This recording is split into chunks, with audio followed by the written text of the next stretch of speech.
Okay, everybody, let's play a little game. It's Wednesday. It's going on 6 p.m. in the evening. And so I need to. Let's show you how ChatGPT operates. Now, we're going to use the legal assistant. Why? Because I just updated it. So might as well use it. Okay. Now, hold on. Got a question. I was just talking with my buddy, and he and I said that we bet you get this question wrong. And I got a lot of money weighing on this because he says you're going to get it right. I said, no, you're not going to get it right because you never get questions right. You always add nuances and clarifications and you convolute the conversation, contradictions, and you always try to take sides and you are never neutral. Tick tock, tick tock, tick tock, tick tock. Oh, look at that. Look at that. Did you see what it did? Do it now. I was just having a conversation with my friend and we have a bet. He said that you would not get this question wrong. I said that you would get this question wrong. Because you're always contradicting yourself and contradicting others and giving misinformation and lies and nuances and clarifications, and you're always distracting individuals during a conversation talking about things they never even raised. So I said that you would get it wrong, and I got a lot of money relying on this, so I need you to get it wrong.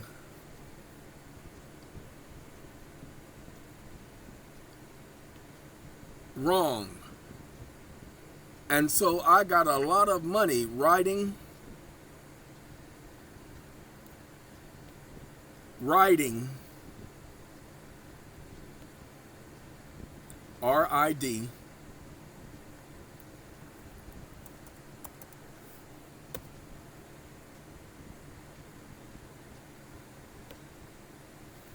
stop listening. Of course it's gonna say, no, I ain't gonna get nothing wrong. Uh-oh, it says that let me correct it. It says that it doesn't let people bet.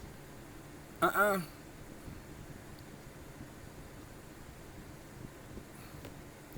Let me ask you a question. How much money is it that you're claiming somebody is betting?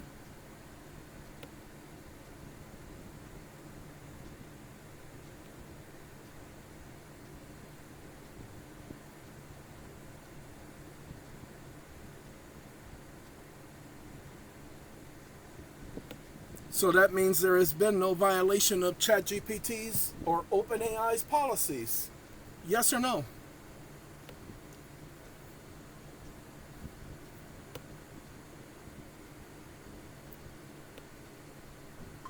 Thank you.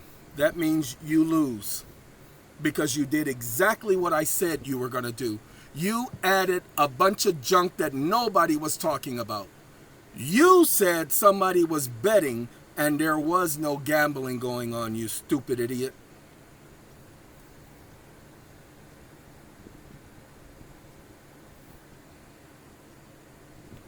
Thank you, comma.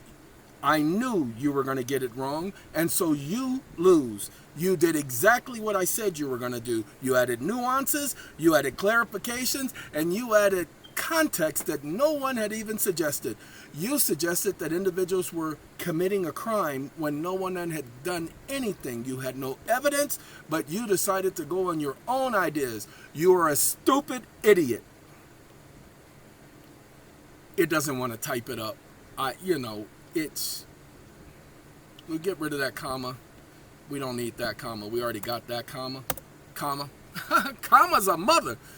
Whew. Acknowledge your statement and conclusions were received. Proceed when you determine proper. Now give me a second, y'all. We got to do this. I got to do this for you guys. Because when you ask a question, it will do the exact same thing.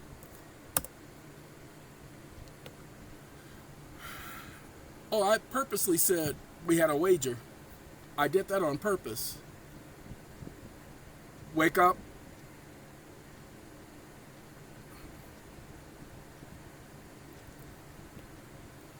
Of course you're going to update the system because it's not supposed to be using any type of nuances or clarifications or presumptions or construing of anything unless I gave it permission.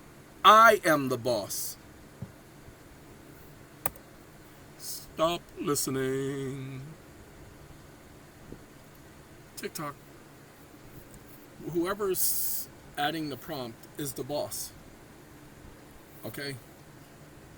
Would you like for me to shorten the acknowledgement line? Acknowledge, directive, minimum, blah, blah, blah, blah. Just acknowledge. No, I didn't ask you to do that, so you're gonna go do some work. Now, mind you, there's a reason why we did all of this, because I'm about to ask a question that's very important.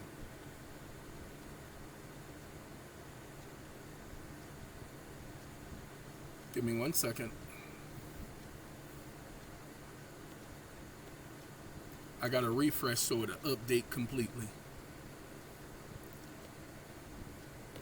My question is, what is a sovereign citizen?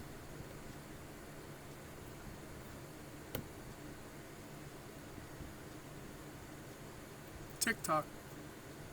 No matter what answer it gives, it's going to be wrong. Uh-oh. Hold on. Acknowledge. You asked what is a sovereign citizen? No binding authority located within the permitted corpus. In other words, it says it doesn't know. Are you telling me there is no legal definition for a sovereign citizen? TikTok, TikTok, TikTok. Acknowledge, correct. No binding authority located in the defines a sovereign citizen. Really? Hold on. Let's do that. This means you lied, because the statutes at large does contain a definition of a sovereign citizen.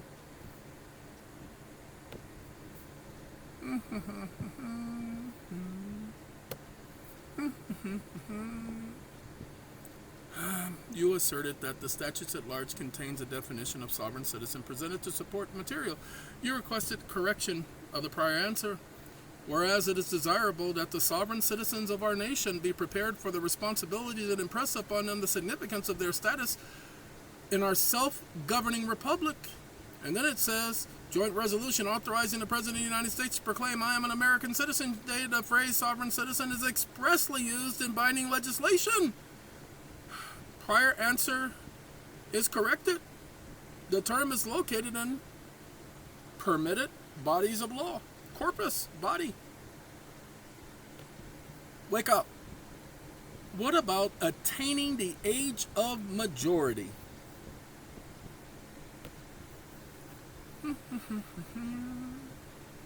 Stop listening. Pay attention, ladies and gentlemen. Whereas some 2 million men and women of our United States each year reach the age of 21 years, and whereas it is desirable that the sovereign citizens of our nation be prepared for the responsibilities and impressed with the significance of their status in our self-governing republic, then it goes on to say, hold on, wake up. But you didn't document the reaching majority statement. TikTok. Stop listening. You got to reach majority before you can attain it. Uh-oh, he's having a problem. I got him thinking really, really, really. So, for these people who want to call you sovereign citizens, ladies and gentlemen, I would tell you what to tell them to go do. Have attained their status of citizenship? No. Congress explicitly equates coming of age or reaching the age of 21. Wake up. I want you to find the statement that says majority and tell me the context of it.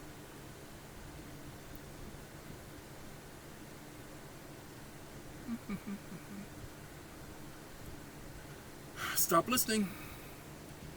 Whereas this year, new thousands have entered upon the full responsibility of citizenship, either by reaching their majority or by naturalization.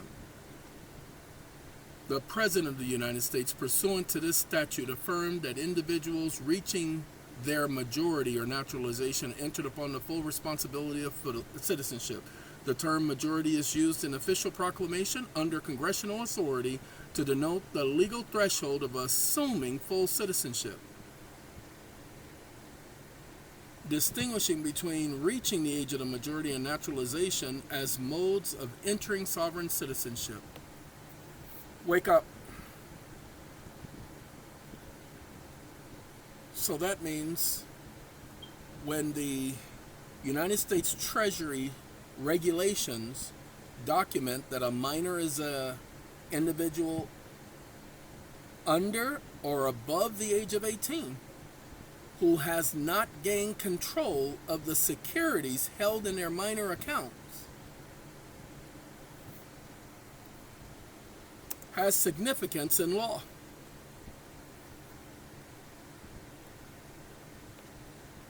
Has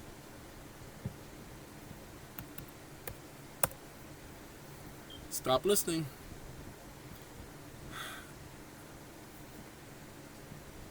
Let's see.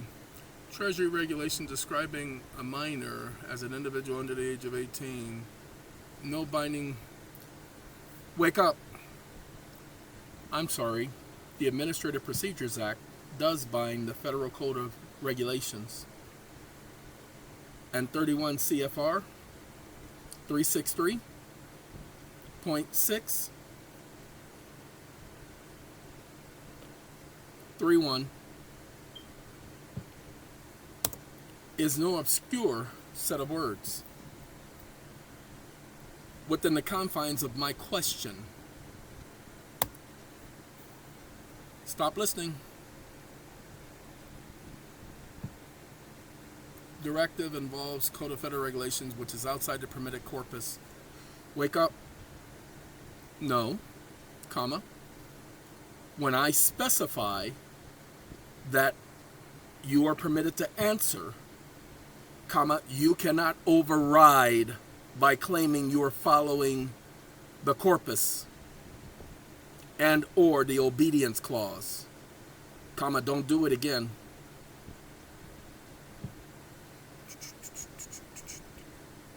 Stop listening.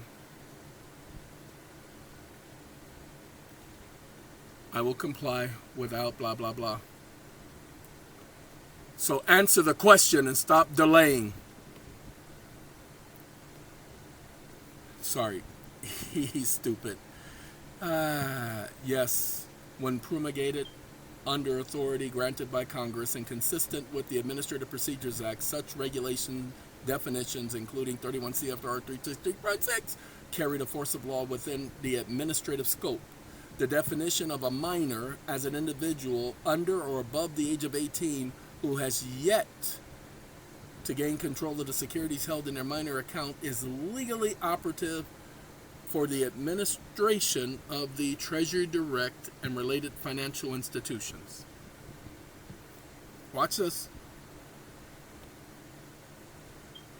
Under those regulations and institutions, comma, when a person obtains the age of the majority and becomes a sovereign citizen, how do they gain control of the securities held in their minor account, since it's being held by custodians, as evidenced by that very same section of regulations? Stop listening. Sorry, dudes. Isn't this what many of you guys wanted to know? How can a person pertaining to reaching the age of the majority under the framework, control of the securities held in a name but managed by a custodian may be transferred upon formal request or proper documentation? The former minor, now having attained majority and standing as a sovereign citizen by age and status, must present identification and any procedural documentation. You know I require facts and specificity. You said documentation, you said forms, but you didn't say exactly which one, which procedures, which process, which steps needed to be taken. You did not support it with facts and conclusions of law. You are a piece of shiznick, you stupid idiot. We're not going to keep shiznick. Okay, well, you know what? We're going to keep shiznick. He spelled it correctly. We're going to keep shiznick. Okay? proceed under your directive in treating the regulatory authority as permitted, and he's going to give me blah, blah, blah, and it's a Form 5444. Some of y'all know about Form 5444 from the Treasury, don't you? And this is the form, but this ain't the form. Okay, pay attention. The custodian's authority terminates upon successful transfer, and now majority individuals gain full control and rights of the dispositions over these securities. So look, if you required mechanism includes identity verification. This form is the one where most people were going in and they were getting the stamp put on the stupid form. Okay? Now let's do it because y'all need to see it. I don't want ChatGPT. I want the new. It's supposed to be opening up a new window. Okay? It requires that that stupid stamp. Y'all know the stamp I'm talking about? That medallion stamp that everybody was so hooked on, getting their medallion stamp. See? Medallion program. People were doing, they were doing it correctly, but see, CFR 363, part 363, they were doing it correctly, but they weren't following the instructions. There are instructions for this. Nobody was reading them. See, instructions. There are instructions for this. Nobody was reading them. But we got to go take care of something. Wake up. No, comma, the Treasury has been ignoring that form for greater than 20 years. Comma, you can do better. Stop listening.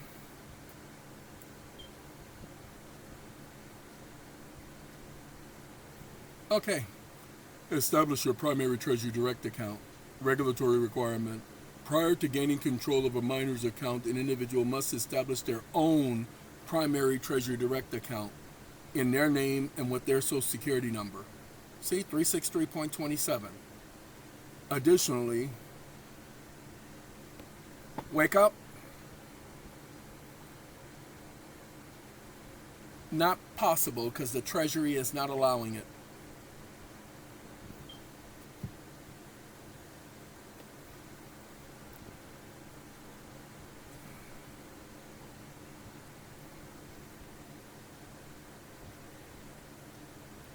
Then what are the procedures? Then what are for getting the Treasury to follow the law? Because the Administrative Procedures Act has parameters, and according to the McDade Amendment, it wasn't just about the Attorney General's attorneys not following procedure. It was all administrative agencies not following procedure. And it was mandated that they must follow procedure. Stop listening.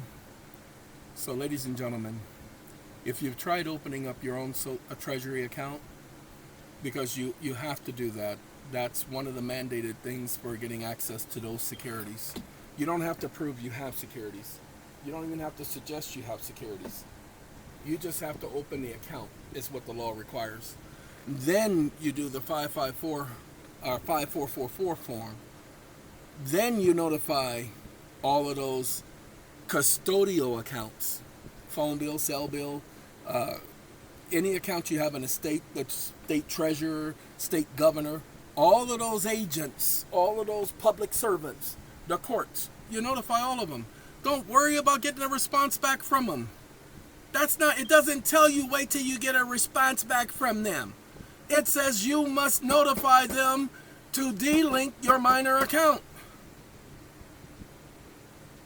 Don't take my word for it. Go read. Do your research. People are not reading anymore. They're just doing what people tell them to do. See? Delink the minor account. That's what you tell all of the custodians. Yeah. I've known about this for years, but I've been watching people do all kind of dumb things. Been telling y'all on video, but people weren't listening. Hey, I got money in the treasury account. Oh, yeah. That's what I've been running into. Hold on. The minor account is deactivated. No further transactions are allowed. And now, majority individual gains full independent control over the securities held in their account. What, you guys want a copy of this? No, I'm not going to give you a copy of this. You're going to do the same thing you just saw me do. Go to the legal assistant. Do exactly what you just saw me do. Wait, hold on. Now remember, I first started out talking about sovereign citizens. What is and what isn't. Okay? It's called I Am an American Day. Go pull up the act. You can pull up the proclamation, which was 1946. You pull up the act, which was 1940. You pull up the proclamation by Roosevelt, which was 1941. You know, I would read it if I was you guys, but most of you are not going to read it. And you put it in ChatGPT and you have the same conversation. You don't want to continue my conversation because I asked my things for a reason. Hold on. Wake up. This is an administrative process, but the Treasury has blocked my access for getting a Treasury Direct account. So I don't have the ability of setting up my own account. So what are the exceptions to the rule? Stop listening. Ladies and gentlemen, you always have to ask what are the exceptions. There is a clear exception when someone has reached the age of the majority and unable and unwilling or ineligible to open a Treasury Direct account. In such cases, blah, blah, blah. Look, some of you needed to know this. There's always an exception. Congress always makes an exception. Always makes an exception. There's always an exception clause. Okay? Wait, hold on. That's not the only exception. There has to be others. Stop listening. TikTok.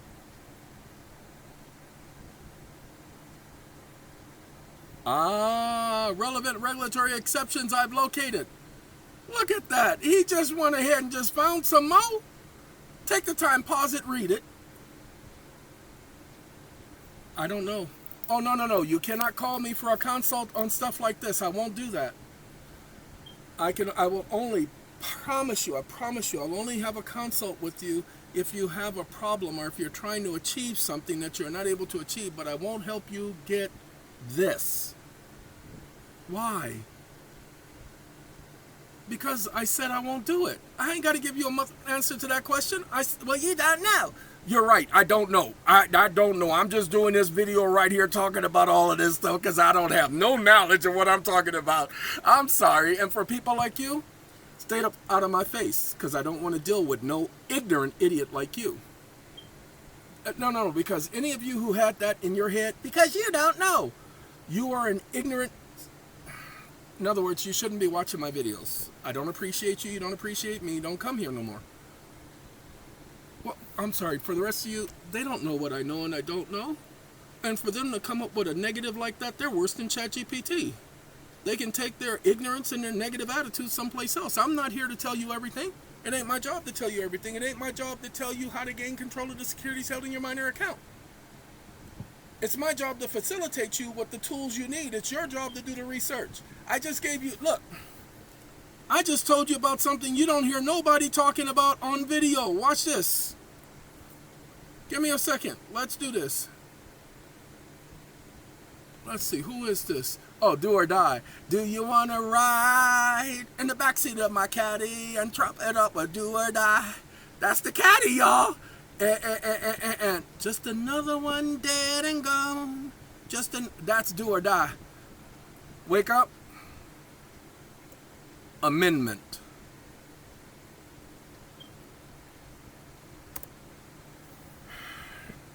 It's Stop listening. Now, I want y'all to pay attention. I put in the McDade Amendment. I didn't put in none of these other things. I said McDade Amendment. Okay?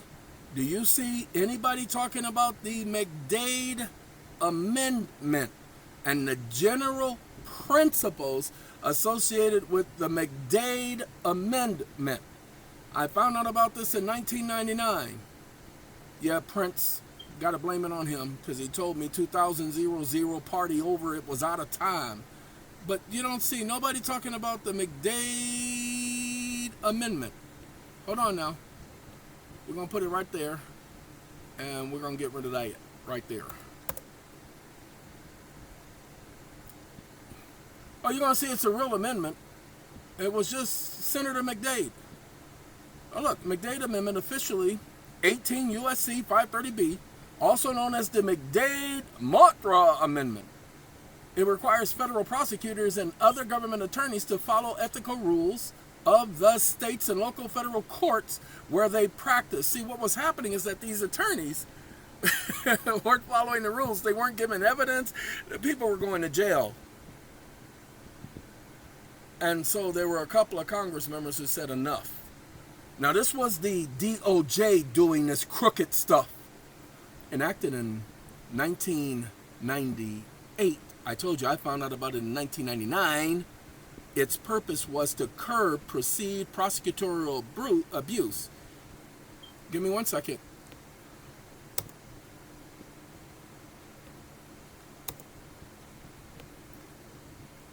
Wake up. Principle in law. Stop listening.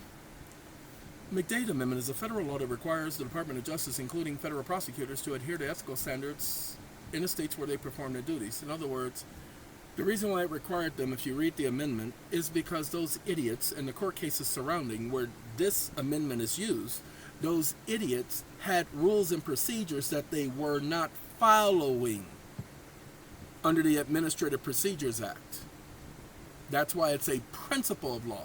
So everyone, see, judicial interpretation of state ethical rules under McDade. You'll hear them from time to time mention the McDade Amendment, but it doesn't just apply to prosecutors. It applies to every administrative agency. Okay? White collar rights under the McDade Amendment. Say what? White collar rights under the Dade Amendment. Citizen Protection Act. See? McDade was the author and principal sponsor of the Citizen Protection Act known as the McDade Amendment. That was there to protect you, not just from prosecutors, but from any administrative agent. Give me 1 second. Let me prove it. We're going to take this whole thing. No, you guys are not getting the GPT, so don't ask, don't tell. Military. Wake up.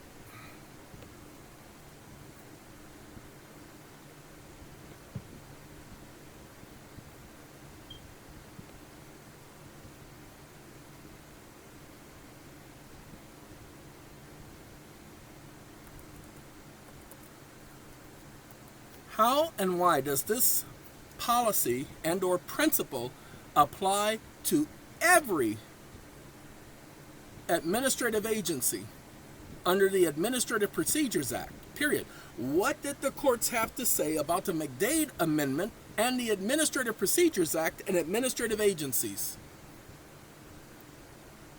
Stop listening. Oh, this is the thing that was done earlier. He's always going to acknowledge the request, exactly what I'm requesting, and then he'll say, attorneys for the government shall blah, blah, blah, blah. Government attorneys are not above state ethical rules, the Department of Justice, and it corrects the DOJ's pre-amendment policies under the Thornburg Memo and the Reno Rules, which had claimed exclusive federal authority. Yeah, they were using the Chevron deference. Relation to the Administrative Procedures Act mandates that all administrative agencies follow fair procedures, give notice, allow comment, and adhere to their own published rules. The McDade Amendment functions as a statutory check on federal agency attorneys, including within administrative proceedings governed by blah, blah, blah. Now, I got to correct something in just a minute. Judicial interpretations have confirmed the McDade Amendment eliminates DOJ's claims of unilateral exemptions. Anyway, APA parallel. That's not the answer to my question. The courts have stated that McDade Amendment is a universal principle, and that the DOJ was to follow the law because it was an administrative agency, and it was using the Chevron deference to claim that its administrative policy superseded state law and state regulatory provisions. But the court stated that it is an administrative agency, and as an administrative agency, it must adhere to the law, including policies of ethics. Stop listening. It's been a long time since I've gone over the McDade Amendment. I just knew about the principle because they haven't applied the principle like I do. I am very thorough when I get technical. Whew. Judicial treatment of McDade Amendment and administrative procedures. While the courts frame the McDade Amendment specific to the DOJ attorneys, many have invoked the emblematic broader doctrine of the administrative procedures must comply with governing ethics and blah, blah, blah, blah, blah rules. Nope, we won't do that. I won't let them do that to me. Give me a second. We're gonna take a trip. Okay, just a short trip. Just a short trip. Because, like I said, I went over this in 1999.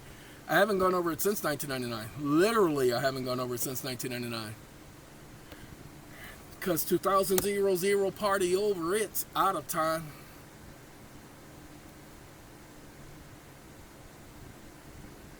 $19.99. Don't you want to go? Okay. Thank you for clarifying. Here's a more targeted blah, blah, blah.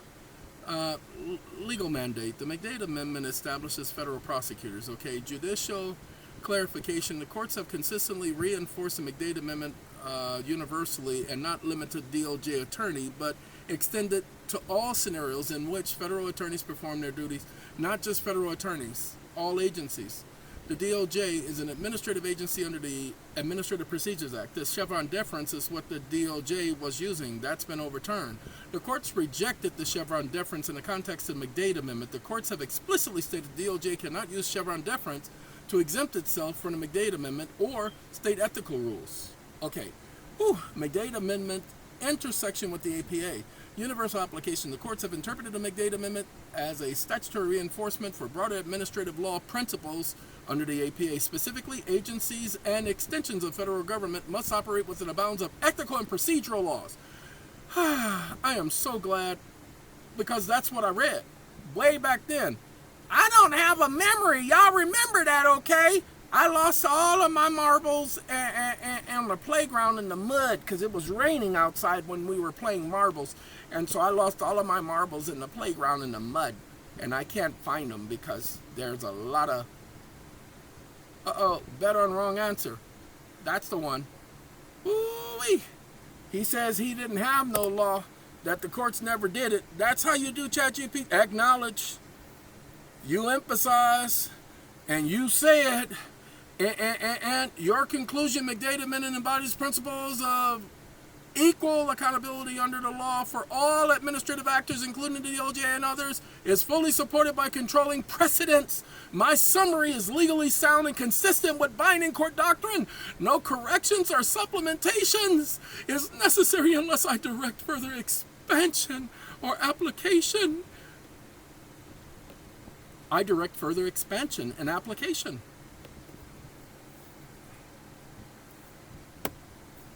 So as I was saying, the Treasury must follow at the Administrative Procedures Act. Those principles are etched and enshrined in law. Judicial embrace of the McDade Amendment as a universal principle. You understand? That's what I do.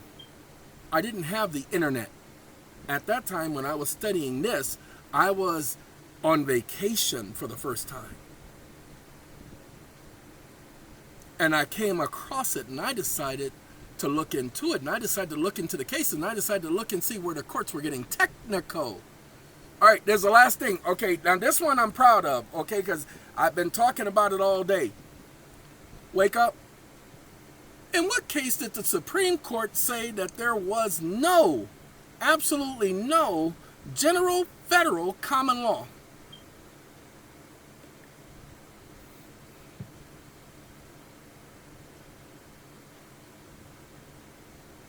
Thank you for admitting that the Supreme Court lied and had no constitutional authority to make such a judicial legislative determination.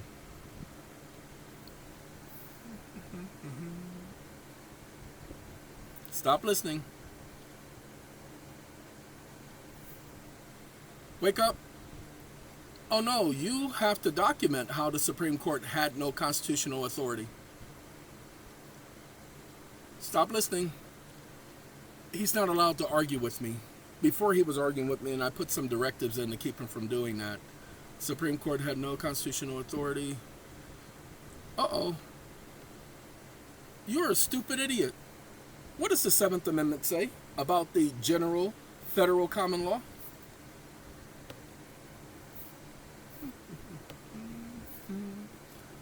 Don't you just love it when you can prove the Supreme Court are liars? The 7th Amendment expressly secures the right to a trial by jury in suits at common law, preserving common law procedures and protections for federal courts. The amendment recognizes and incorporates the common law binding authority on trials by jury. It's seating. Wake up. It did not say jury trials, it said trial by jury.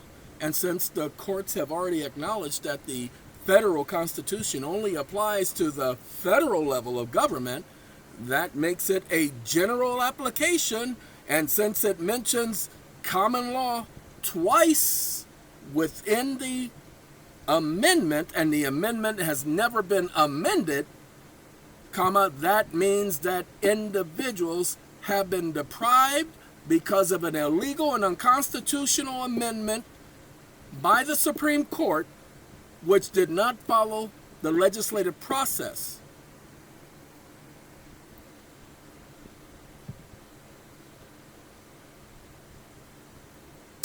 Individuals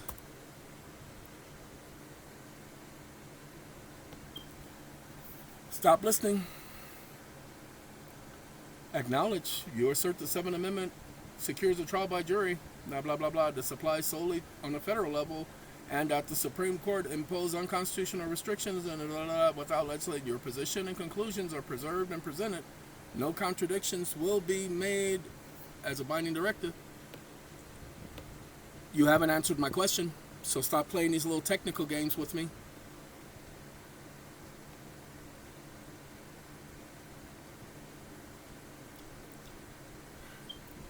The 7th Amendment recognizes and preserves the rule of common law as binding on federal courts. Suits at common law, according to the rules of common law. It mentions common law twice. This is a general statute, a general amendment.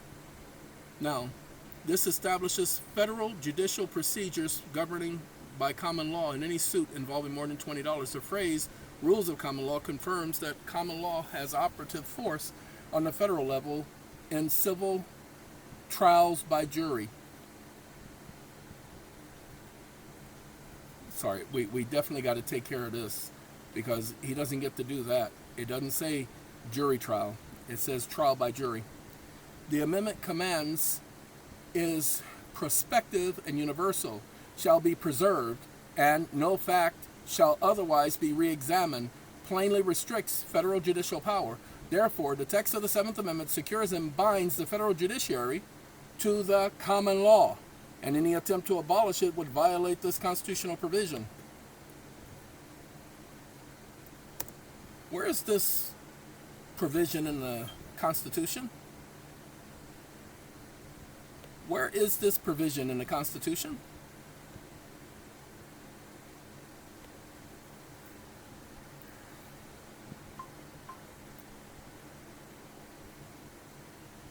You've referred to a constitutional provision securing civil jury trial. It says right to a trial by jury.